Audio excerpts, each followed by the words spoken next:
परम विदुषी लेखिका गणिनी आरिका रत्न श्री 105 स्वस्ति भूषण माता जी, जिन्होंने मात्र 20 वर्ष में 100 से भी अधिक किताबें लिखकर जैन समाज को अनूठा योगदान दिया है। बड़े बड़े विधान जैसे कल्पद्रुम महामंडल विधान, सिद्ध चक्र महामंडल विधान, इंद्रध्वज महामंडल विधान एवं विशेष जिनपद, पूजांजलि आदि महत्वपूर्ण साहित्य बहुत ही सरस, सरल व सुबोध शैली में लिखे हैं, जिसमें गद्य एवं पद्य साहित्य भी समाहित है। इन महान साहित्यों को पढ़कर आप भी अपने ज्ञान का विकास कर सकते हैं। साहित्य प्राप्त करने हेतु आज ही संपर्क करें। संपर्क सूत्र 9212515167 97848533787। धर्म स्नेही बंधुओं, संसार में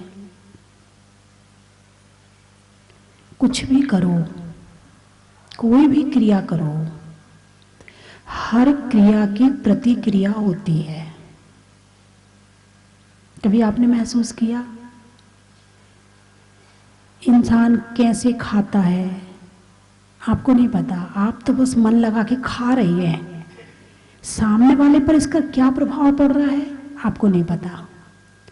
कैसे बोल रहे हैं, कैसे देख रहे हैं, कैसे सुन रहे हैं, कैसे चल रहे हैं, कैसे हिल रहे हैं।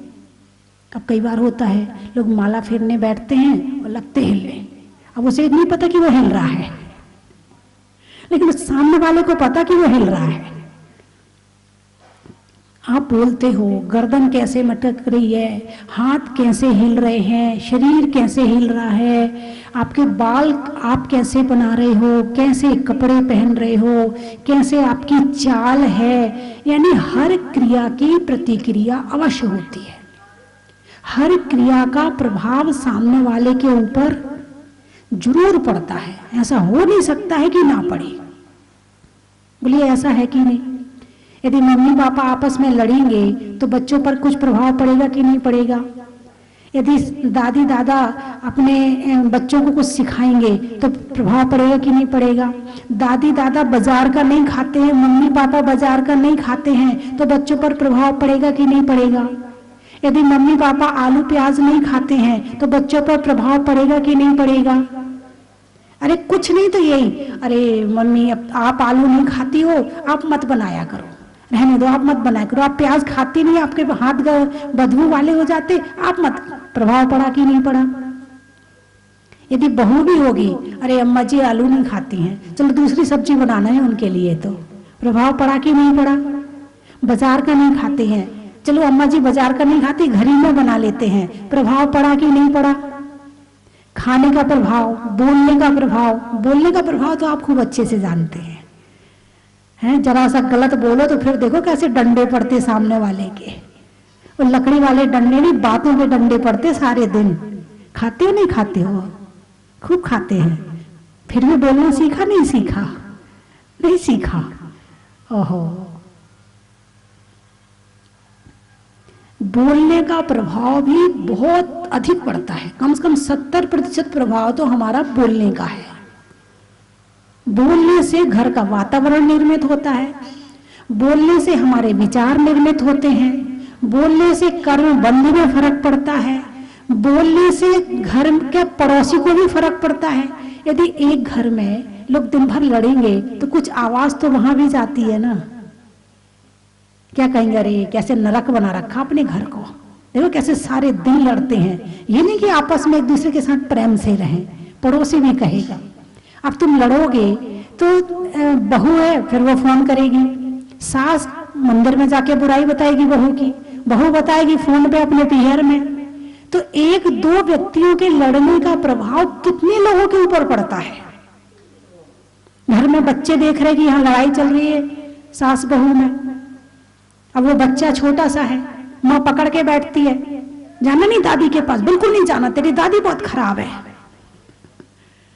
यदि दादी ऊपर रहती है तो उसे ऊपर नहीं जाने देती है। अब बच्चा चोरी से जाता है। ऐसा होता है कि नहीं होता? यानी एक बोलने का प्रभाव पूरे जीवन पर बहुत अधिक पड़ता है, पूरे विचारों पर पड़ता है।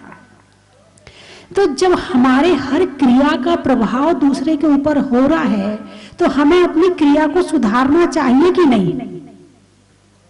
अब खाने में भी कुछ लोग पूरी थाली को मचा लेते हैं फिर खाते हैं, कुछ बड़े सफाई से खाते हैं। प्रभाव पड़ रहा है ना सामने वाले के ऊपर, अरे देख कैसे सारा इकट्ठा गंदा कर लिया फिर खाता है, सामने वाले का मुंह बिगड़ जाता है। खा तुम रहे हो, भोजन तुम कर रहे हो, पेट में तुम्हारे जा रहा है, लेकिन प्रभाव दूसरे पे पड़ रहा है। अब चलो ये तो थाली की बात हो गई, हाथ से उठाकर मुंह में डालने में कैसे डाल रहा है, ऊपर से डाल रहा, फक्की मार के डाल रहा, किस तरह से डाल रहा है, इसका भी प्रभाव पड़ता है। कुछ लोग मुंह में उंगली घुसा घुसा के खाते हैं, वो मुंह में जैसे कोर जाएगा नहीं ऐसे अंदर तक घुसाते हैं। नहीं है कि नहीं ऐसे लोग संसार में, उन्हें खुद को नहीं पता कि हम खा कैसे रहे हैं। कुछ लोग होते जब चबाने की बारी आती है कुछ चप चप चप करके खाते हैं, कुछ बड़े धीरे धीरे खाते हैं, कुछ मुंह को खोल खोल के खाते हैं, कुछ मुंह को बंद करके चबाते हैं। हर तरह के लोग होते। तो क्रिया तो तुम्हारी है लेकिन प्रभाव दूसरे पर पड़ रहा है। इसलिए हर क्रिया का जब प्रभाव पड़ना है तो हर क्रिया को सुधारना भी जरूरी है। हर क्रिया को सुधारना भी जरूरी है। चर्चा चल रही है प्रभावना की कि हमें जिन धर्म की प्रभावना करनी चाहिए, कुछ ज्ञान से करनी चाहिए, कुछ दान से करनी चाहिए, कुछ त्याग से करनी चाहिए, और आज नंबर आया है तप से करनी चाहिए। किससे करनी चाहिए? जिन धर्म की प्रभावना तपस्या करने से होती है कि नहीं होती है? अरे बोलिए ना। अब तपस्या करने में सबसे पहले आपको उपवास याद आता है। आपको आप जो है 11 तप तो भूल जाते हैं, वो याद ही नहीं रहते हैं कि हम स्वाध्याय कर रहे हैं तो तप चल रहा है, हम किसी की विनय कर रहे हैं तो तप चल रहा है, हम कायोसर कर रहे हैं तो तप चल रहा है, हम ध्यान, ये तो भूल ही जाते हैं। लेकिन अनशन यानी उपवास सबसे अधिक तपस्या में, सबसे पहले भावना में, दिमाग में, विचारों में सबसे पहले वही आता है। तो उपवास, चलो उपवास से शुरू कर लेते हैं। यदि कोई एक व्यक्ति घर में उपवास कर रहा है तो उसका प्रभाव परिवार पर पड़ता है कि नहीं पड़ता है? अरे बोलिए ना। अरे आज उसका उपवास है, आज रहने दे, आज तू एक काम मत कर, रहने दे, आज तेरा उपवास है। कहीं धूप में जाना होगा, कहीं कुछ करना होगा, आज तू रहने दे, मैं चला जाऊंगा, है आज तेरा उपवास है। अरे तू बच्चे को छोड़ने जा रहा है, आज रहने दे, तू मंदिर जा, जा तू चला जा, आज मैं छोड़ाऊंगा, तेरा उपवास है। यानी एक उपवास करने का प्रभाव सामने वाले के ऊपर पड़ा कि नहीं पड़ा? तुम तो उपवास करके पुण्य कमा रहे हो, लेकिन सामने वाला तुम्हारी अनुमोदना कर करके दिन भर पुण्य कमा रहा है। नैना सुंदरी के धर्म ने श्रीपाल का कुष्ठ रोग दूर कर दिया, सोना सती के धर्म में उसके पति को धर्मात्मा बना दिया। ऐसे कितने उदाहरण हैं कि नारी की प्रेरणा से बड़े बड़े काम हो गए, और नारी ही धर्मात्मा नहीं रहेगी तो जिन धर्म की प्रभावना बहुत रुक जाएगी। नारी को रात्रि में घर में भोजन नहीं करना चाहिए, नारी को बाजार का नहीं खाना चाहिए, ताकि अभी अब कोरोना फैला था तब भी तो बाजार का छोड़ा, तब तो घर में बनाना सीखा कि नहीं सीखा? जब कोरोना तुमसे बाजार का छुड़वा सकता है तो क्या भगवान महावीर के कहने से बाजार का खाना नहीं छोड़ सकते? कोरोना छुड़वा सकता, वो कहेगा तो छोड़ दोगे। शरीर के स्तर पर यदि कोई काम हो रहा हो तो ठीक है, आत्मा के स्तर पर नहीं करना है।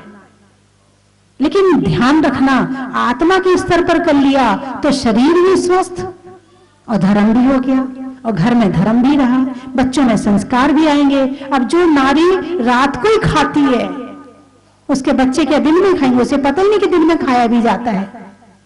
एक मेरा चतुर्मास ऐसे शहर में हुआ था, बड़ा शहर मॉडर्न था, तो वहां पर एक परिवार आया, तो वो तो आलू खाते थे 10 लाखड़ी में भी, उन्हें पता ही नहीं था कि 10 लाखड़ी में आलू नहीं खाए जाते, उन्हें पता ही नहीं, इस बात का ज्ञान ही नहीं था।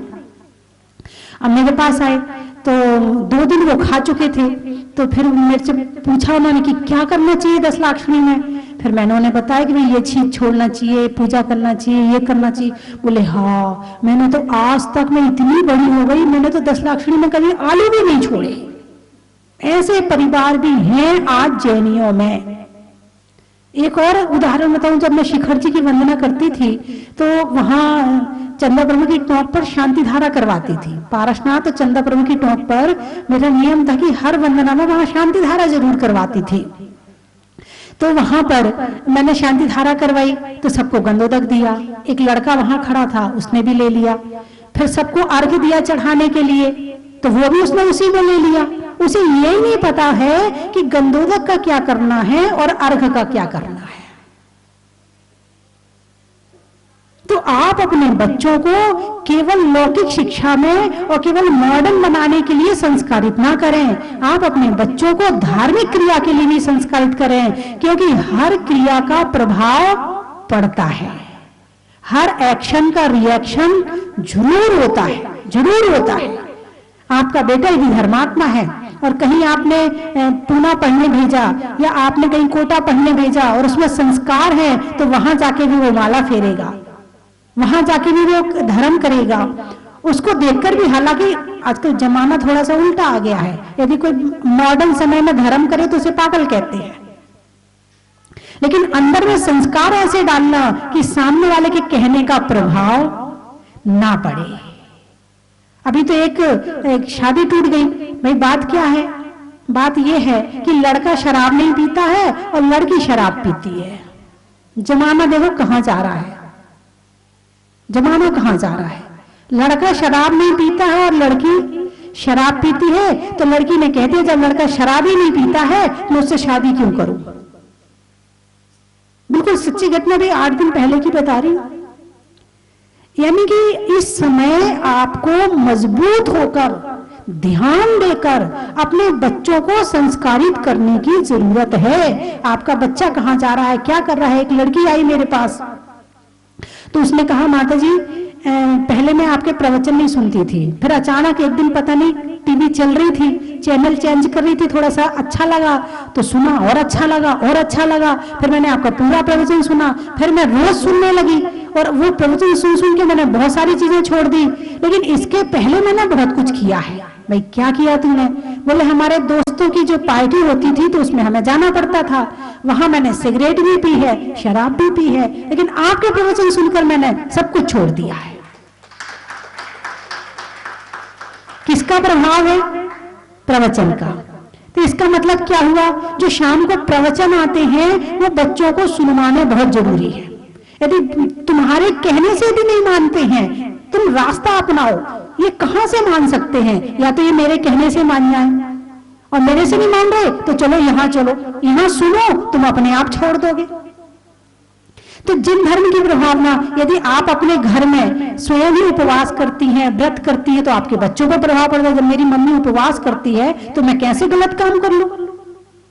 प्रभाव पड़ेगा नहीं पड़ेगा? तो प्रभावना जिन धर्म की किसी ना किसी तरह से करते रहना चाहिए। तुम खुद धर्म कर रहे हो, तुम ये मत सोचो कि ये केवल मेरे तक सीमित है। एक दीक्षा होती है, एक व्यक्ति या कोई भी एक जना दीक्षा लेता है, उसका प्रभाव कितने पे पड़ता है? लाखों पे पड़ता है। आप अपने घर में यदि एक उपवास भी करते हैं तो पूरे मोहल्ले पे प्रभाव पड़ता है। आप ये मत सोचो कि केवल आप ही उपवास करो तो केवल आपको ही मिल रहा है, पूरा मोहल्ला पुण्य कमा रहा है आपके माध्यम से। अब आपके माध्यम से जो पूरा मोहल्ला पुण्य कमा रहा है, तो आप इतना सा नहीं कर सकते कि धर्म कर लें? अरे बोलिए ना, कर सकते कि नहीं कर सकते? तो महीने में 1-2 उपवास तो हो सकते। जैसे भगवान महावीर ने कहा है 4 करना चाहिए, हर अष्टमी को, चतुर्दशी को। महीने में 4 आती है, शुक्ल पक्ष की और कृष्ण पक्ष की, है ना। चलो मैं 4 की बात नहीं करती, 2 तो कर ही सकते हो ना। वैसे भी डॉक्टर कहता है कि पेट की मशीन को एक दिन आराम देना चाहिए। दुनिया की सारी मशीन रेस्ट करती नहीं करती है? जैसे कि सारे स्कूल सप्ताह में एक दिन बंद होते हैं। अरे बोलिए ना, क्यों? क्योंकि स्कूल में पढ़ाई हुई, उस पढ़ाई में दिमाग की मशीन ने काम किया। अब 6 दिन काम किया है, 1 दिन छुट्टी, अब रेस्ट कराओ इसको, यही है ना। और जितने सरकारी दफ्तर है वो भी बंद रहते हैं, 1 दिन है, रहते हैं ना। कितनी सारी छुट्टियां होती है। और बाजार मार्केट के लिए भी कहा है बंद करने के लिए, आप ना करो वो बात अलग है, लेकिन मार्केट बंद करने का विधान तो है कि एक दिन बाजार बंद होना चाहिए हर शहर का। भाई 6 दिन काम कर लिया, एक दिन रेस्ट करो। अब जितनी मशीनें हैं, फैक्ट्री हैं, वो भी सप्ताह में एक दिन बंद रहती हैं। पेट भी एक मशीन है। अरे बोलिए ना, पेट का काम क्या है? आपका काम तो केवल भोजन करना है, फिर नहीं पता कि आपके वो कौन काम कर रहा है। आपने तो डाल दिया, जैसे महिलाएं होती हैं, मशीन में पानी डाल दिया, सर्फ डाल दिया, कपड़े डाल दिए और बटन चालू कर दी, अब अपने काम में लग गई। कोई भोजन बनाने चली गई, कोई दूसरा काम करने चली गई, अपने आप मशीन आवाज लगाएगी तो फिर ये पहुंच जाएंगे। यही है ना। ऐसे आपने दाल डाल दिया, चावल डाल दिया है, और क्या क्या खाते हो, पानी डाल दिया, दूध डाल दिया, सब डाल दिया। अब पेट का काम है कि पेट अब इसमें खून बनाएगा, मांस बनाएगा, मज्जा बनाएगा, हड्डियां बनाएगा। अब ये खून का काम है, पेट का काम है। तो पेट एक मशीन है कि नहीं? अरे बोलिए ना, मशीन हुई ना। तो हर मशीन यदि एक दिन रेस्ट मिल जाए तो उसके अंदर और ऊर्जा पैदा हो जाती है। तो ये हो गई शरीर की बात, शरीर का स्वास्थ्य भी ठीक रहता है। आपने जो 14 दिन कुछ मीठा ज्यादा खा लिया हो, कुछ ज्यादा खा लिया हो, एक दिन उपवास किया ना, वो सारा मेंटेन हो गया। सही है ना। फिर ये जो शुगर की बीमारी है सारी, ये नहीं होंगी फिर। तो इसीलिए कम से कम सप्ताह में एक दिन तो करना ही चाहिए, और नहीं तो 15 दिन में एक उपवास तो करना ही चाहिए। आप पूरा नहीं कर सकते, पानी दूध की छूट ले लो, तब कर लो। गर्मी के दिन नहीं हो पाता है पूरा, पानी की छूट की 2-4 बार पानी पी लेंगे या दूध भी ले लेंगे। देखो त्याग के नाम से उठने शुरू हो गए,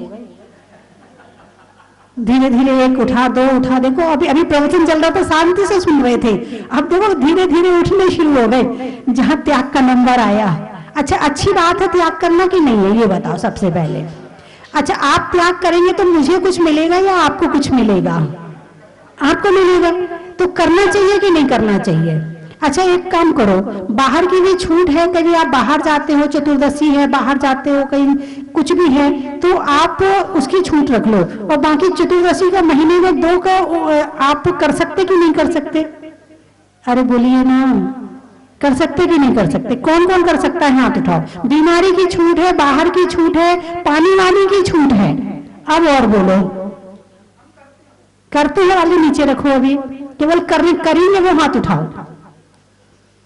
हाँ, 1 2 3 4 5 6, बहुत बढ़िया, बहुत सुंदर। अच्छा, 6 लोग, कम से कम इतने लोगों में 6 ने तो हाथ उठाया, 6 द्रव्य तो पूरे हुए।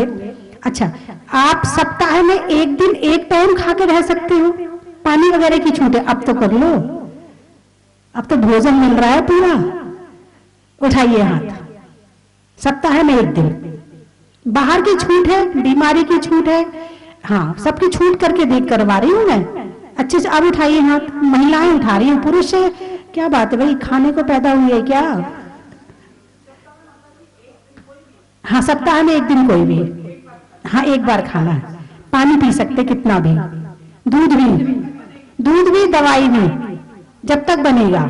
ठीक है, बहुत बढ़िया, बहुत बढ़िया, बहुत, एक कम से कम 1 साल तो कर ही लोगे। ठीक है, बहुत बढ़िया, हाथ उठाओ। एक टाइम वाले भी बहुत है, बहुत अच्छा। जितने टीवी में देख रहे हैं वो भी हाथ उठा लें। उनके लिए प्रायश्चित है, वो आकर के प्रायश्चित ले लें, मुझे बता दें कि मेरे को ये ऐसा हुआ मेरे साथ में, इसलिए मेरे से, और वैसे मैं छूट करके दे रही हूँ, मैं वैसे छूट करके दे रही हूँ कि बाहर की छूट है, बीमारी की छूट है, कोई दिक्कत परेशानी की छूट है। आप ठीक हैं तो जरूर करिए, और जिस दिन उपवास हो उस दिन आप पूजा आदि जरूर करें, तो आपको इसका 2-4 गुना फल और बढ़ जाएगा इसका।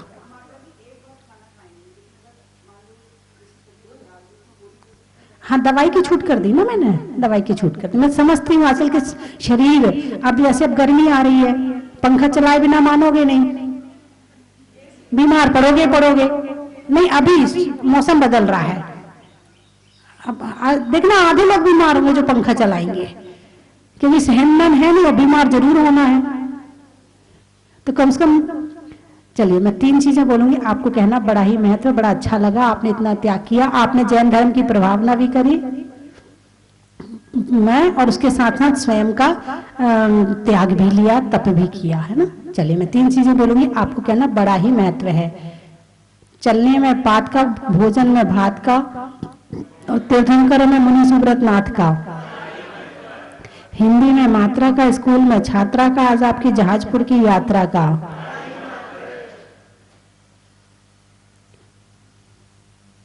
शहरों की बता दूं? चलिए कहाँ कहाँ से आए बताइए। आम की बोर का, खाने में कौर का, आने वालों में इंदौर का, गाने में सुर का, नृत्य में नूपुर का, आने वालों में जबलपुर का, विदिशा, सोने में निशा का, मिलने में अच्छी दिशा का, और आने वालों में विदिशा का। बड़ा ही महत्व है। माता जी मेरठ से, अच्छा। वृक्षों में बट का, मनुष्यों में नहीं होने में शठ का, और आने वालों में मेरठ का। बड़ा ही महत्व है। निगोड़ा, दिगोड़ा, अच्छा। शादी में जोड़ा का, पशुओं में घोड़ा का, और आने वालों में दिगोड़ा का। बड़ा ही महत्व है। भोजन में दाल का, सिर पे काले बाल का, और आने वालों में भोपाल का। बड़ा ही महत्व है। गुड़गांव, नदी में नाव का, क्रिया के प्रभाव का, और आने वालों में गुड़गांव का। बड़ा ही महत्व है। ललितपुर का, रिश्तों में ससुर का, देवों में असुर का, और आने वालों में ललितपुर का। बड़ा ही महत्व है। जंगल में शेर का, फलों में बेर का, और आने वालों में अजमेर का। बड़ा ही महत्व है। अनाज में चना का, गर्मी में पन्ना का, और आने वालों में गुना का। बड़ा ही महत्व है। ऋषभ देव से, फलों में सेब का, फलों में सेब का, करने में ध्रुव का, और आने वालों में ऋषभ देव का। बड़ा ही महत्व है। फूल में कांटा का, रसोई में आटा का, और आने वालों में कोटा का। बड़ा ही महत्व है। कहाँ? बहड़ी, भोजन में बड़ी का, पहनने में घड़ी का, और आने वालों में मेहड़ी का। बड़ा ही महत्व है। आप कहाँ से हैं? भोपाल से। अच्छा, भोपाल, सब भोपाल से ही हैं। अच्छा, अब आप भैया जी वगैरह को देख के आपको अच्छा लग रहा, नहीं लग रहा? यानी कुछ नहीं कर रहे लेकिन फिर भी प्रभावना हो रही है ना। अनाज में चना का, पेड़ में तना का, और करने में जिन धर्म की प्रभावना का। बड़ा ही महत्व है। गाने सुर का, नृत्य में नूपुर का, आने वालों में उदयपुर और जयपुर का। बड़ा ही महत्व है। और कोई बचा तो नहीं? नवसारी, ठीक से बताओ ना। नवसारी ना, अच्छा। भगवान में गगन विहारी का, शांति धारा की झारी का, और आने वाला में नवसारी का। बड़ा ही महत्व है। हो गए? बोले 24 भगवान की। प्रकृति अपना रूप बदलती है तो वह एक परमात्मा का रूप धारण करवा देती है, और अगर प्रकृति प्रकोपित होती है तो विनाश का रूप भी धारण कर लेती है। ये पावन भूमि का पुण्य था, इस प्रकृति के वातावरण में उसने पवित्र स्थान प्राप्त किया, और मुनि सुब्रतनाथ भगवान का उद्भव हुआ तो वो एक पवित्र और पावन स्थान प्राप्त करें। इस भूमि पर निश्चित किसी न किसी पुण्यशाली परमात्मा का रूप धारण करके कभी तीर्थंकर जैसों का भ्रमण हुआ होगा, जब भी आज मुनि सुब्रतनाथ भगवान की पावन प्रतिमा को विराजमान करने का और पूज्य बंदनी हारिका माँ के द्वारा यहाँ स्थापित किए गए, क्योंकि बहुत जगह थी और जहां से उद्गम हुआ था वो स्थान भी था, लेकिन पुण्य इस क्षेत्र का, इस परमाणु यहां खींच रहे थे। इस क्षेत्र में पारसनाथ कभी आए होंगे, मुनि सुब्रतनाथ भगवान कभी आए होंगे, तो निश्चित है कि ये कण उस प्रतिमा को उस पावन करने के लिए बरगणाएं खींच रही होंगी। यहाँ एक इतनी एनर्जीदायक बरगणाएं हैं कि अपने आप व्यक्ति खिंचा हुआ आता है और उस प्रतिमा के दर्शन करके अपने आप को धन्य मानता है। मैं तो माता जी से कहूँगा कि आपने कभी ऐसा सोचा भी नहीं होगा या कभी ऐसा सोचने में भी नहीं आया होगा कि आपके द्वारा इस क्षेत्र का ऐसा भव्य रूप प्रदान किया जाएगा। आपकी बहुत बहुत मतलब दूरदृष्टि ने इस क्षेत्र का ऐसा निर्माण किया और इस क्षेत्र पर आकर के अपने आप को ऐसा लगता है कि हमने कुछ यहाँ पर देखने को मिला है। मैं तो जब से देख रहा हूं, जब से ये जमीन ली गई थी तब से लेकर के इसका पूरा निर्माण जैसे जैसे माताजी ने किया है, बहुत ही अनूठा किया है। ये हम लोग सोच नहीं पाते थे उस समय कि ऐसा भी एक दिन आएगा और ऐसा रूप धारण कर लेगा, ऐसा पावन और पवित्र स्थान बन जाएगा जहाँ की दुनिया के ऐसे ऐसे मिथ्या दृष्टि लोग भी आकर के सम्यक्त को प्राप्त हो जाएंगे और सम्यक्त ग्रहण कर लेंगे। ऐसे ऐसे मैं कल देख रहा था, बहुत से लोग आ रहे थे जिनको जैन दर्शन से कोई मतलब नहीं, लेकिन फिर भी साष्टांग देवादिदेव मुनि सुब्रतनाथ भगवान के सामने साष्टांग नमस्कार कर रहे थे, क्योंकि हमने तो इस परंपरा में, इस कुल में जन्म लिया है। इतनी श्रद्धा हम लोगों में नहीं देखी गई, लेकिन उन मिथ्या दृष्टि जो कभी दर्शन से कोई मतलब नहीं, जिनको सम्यक्त से कोई मतलब नहीं, लेकिन उस भगवान को देख करके वो सम्यक्त प्राप्त कर रहे हैं, ये एक अनूठा अतिशय है बंधुओं। ऐसे मुनि सुब्रतनाथ भगवान के पास में हम सभी लोग आते हैं, आकर के उनमें हो जाते हैं। ऐसे ही हमारी आत्मा भी एक दिन परमात्मा बने और परम पिता परमात्मा मुनि सुब्रतनाथ भगवान के आकृति सिद्धालय में जाकर के उनके भी दर्शन करने का सौभाग्य प्राप्त हो, ऐसी भावना मैं पाऊंगा। और माता जी तो मध्य प्रदेश से संबंधित रखती हैं, जन्म मध्य प्रदेश में हुआ, राजस्थान में कर्म भूमि और दीक्षा स्थली शायद यूपी, तो 3-3, 4-4 राज्यों का जिन्होंने राज्य किया है उनका तो अद्भुत ही लेखनी है। और उनकी भाषा आप जानते हैं कि किस पे क्या लिखेंगी ये हम भी नहीं कह सकते। ऐसी कंठ कोकला स्वस्ति भूषणी माता जी, पूज्य आचार्य परवर सन्मति सागर जी महाराज, जिनका हमने बहुत सानिध्य प्राप्त किया त्रिलोक तीर्थ में, ऐसे वात्सल्य के धनी आचार्य परमेष्ठी सन्मति सागर जी महाराज की सुशिष्या है।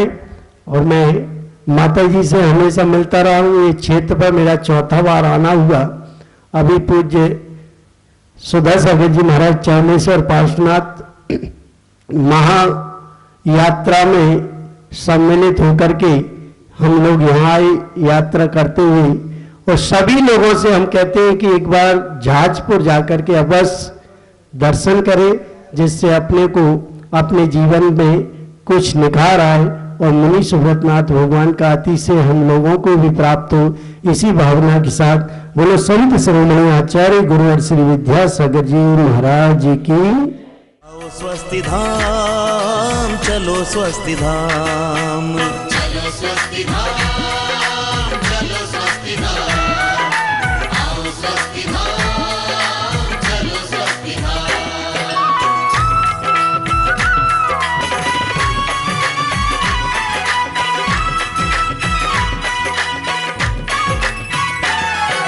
चलो, स्वस्ति धाम चलो,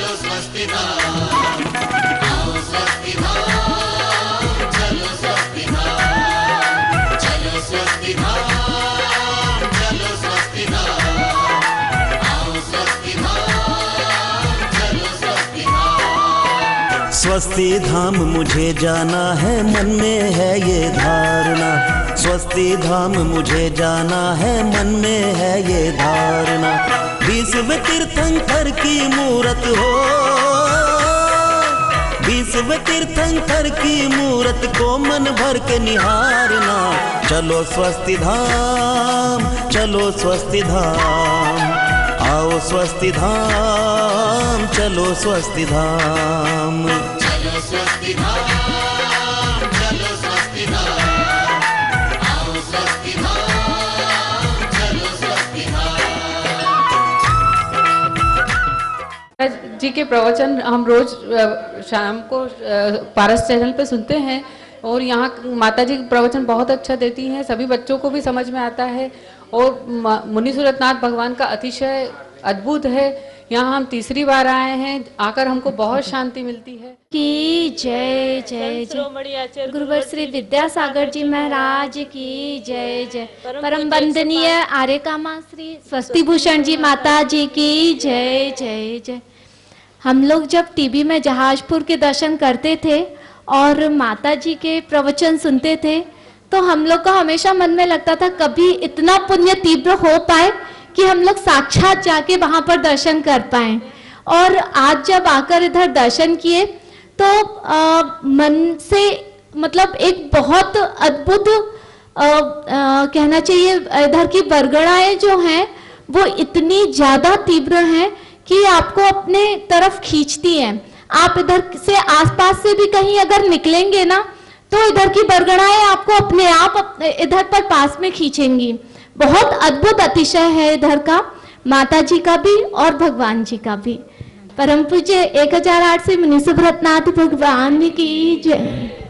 माता जी यहाँ आकर बहुत अच्छा लगा, बहुत अद्भुत अद्भुत, मतलब इतना अच्छा लगा, शायद ऐसा मंदिर अभी तक हम लोगों ने कभी कहीं देखा नहीं। अभी तक जहाँ की वंदना की है वहाँ पे मतलब बहुत अच्छे, जहाजपुर नाम जो दिया है वही शेप, और अंदर भी बहुत अच्छा, व्यवस्थाएं भी बहुत अच्छी, धर्मशाला की व्यवस्थाएं भी बहुत अच्छी है।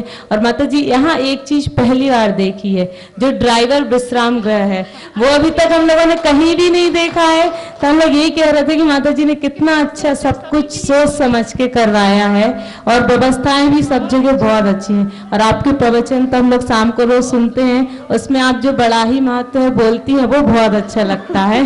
और एकदम से सब गांव शहर के नाम के ऊपर से आप बना के बोलती हैं, वो भी बहुत अच्छा लगता है। वंदना माता जी। आओ स्वस्ति धाम, चलो स्वस्ति धाम, चलो स्वस्ति धाम, चलो स्वस्ति धाम, आओ स्वस्ति धाम, चलो स्वस्ति धाम। जय जिनेन्द्र बंधुओं, बहुत दिनों के लंबे इंतजार के बाद और जहाज मंदिर में अतिशयकारी मुनि सूरतनाथ भगवान के विराजमान होने के बाद में आने वाली 13 मार्च 2021 को पहली शनि अमावस्या पर भूगर्भ से प्रकटित शनिग्रह निवारक मुनि सूरतनाथ भगवान के मस्तक पर 1008 कलशों से महामस्तकाभिषेक होगा। बंधुओं, शनि अमावस्या पर मुनि सूरतनाथ भगवान का अभिषेक करना महान फलदायी होता है और हम सबके महान पुण्य के उदय से जहाज मंदिर में विराजमान होने के बाद पहली शनि अमावस्या पर हम सबको भगवान का अभिषेक करने का, शांति धारा करने का सुनहरा मौका और पूज्य गुरु माँ गणनी आर्य का स्वस्ति भूषण माता जी का मंगलमय आशीर्वाद प्राप्त करने का मौका मिला है। आप यहाँ पधारें और उस दिन बड़े बाबा का अभिषेक करें, शांति धारा करें। 4 तरह के कलश हैं। रजत कलश 5100 रुपये, स्वर्ण कलश 11,000 रुपये, हीरक कलश 21,000 रुपये और रत्न कलश 51,000 रुपये की न्योछावर राशि है। बंधु, मैं तो चाहता हूं आप यहां पधारे और स्वयं बड़े बाबा का अभिषेक करें, शांति धारा करें। लेकिन यदि आप नहीं आ सकते हैं तो भी आप अपने नाम से यहां पर कलश आरक्षित करवा सकते हैं। आपके नाम से अभिषेक शांति धारा यहां पर होगी। उसी दिन दोपहर में 1 बजे से राष्ट्रीय युवा सेमिनार यहाँ पर होगा। एक यूथ सेमिनार होगा जिसमें 18 वर्ष से 45 वर्ष के युवक और युवतियां सब उसमें भाग ले सकते हैं। आप सभी इन कार्यक्रमों में सादर आमंत्रित है। साथ ही 10 मार्च 2021 को भगवान का जहाज मंदिर में विराजमान होने के बाद पहला निर्वाण कल्याणक महोत्सव यहाँ मनाया जाएगा और सन 21 में 20 किलो का निर्वाण लड्डू 20वें तीर्थंकर मुनीश्वरनाथ भगवान के समक्ष अर्पित किया जाएगा, पूरे भावों के साथ में, भक्ति के साथ में और पूज्य गुरु माँ के पावन सानिध्य में। तो आप सभी सादर आमंत्रित है। आप अपनी सूचना स्वस्ति धाम में दे सकते हैं। आप अपनी स्वीकृति 9782063107 इन नंबरों पर दे सकते हैं। पूरे कार्यक्रम का सीधा प्रसारण पारस चैनल पर होगा। धन्यवाद। कंचन की थाल को सजाओ रे आज, रत्नों की थाल को भर लाओ रे आज। आओ आओ करे रे गुणगान आरती भगवन की। आओ आओ करे गुणगान आरती भगवन की। आओ आओ करे रे गुणगान आरती भगवन की।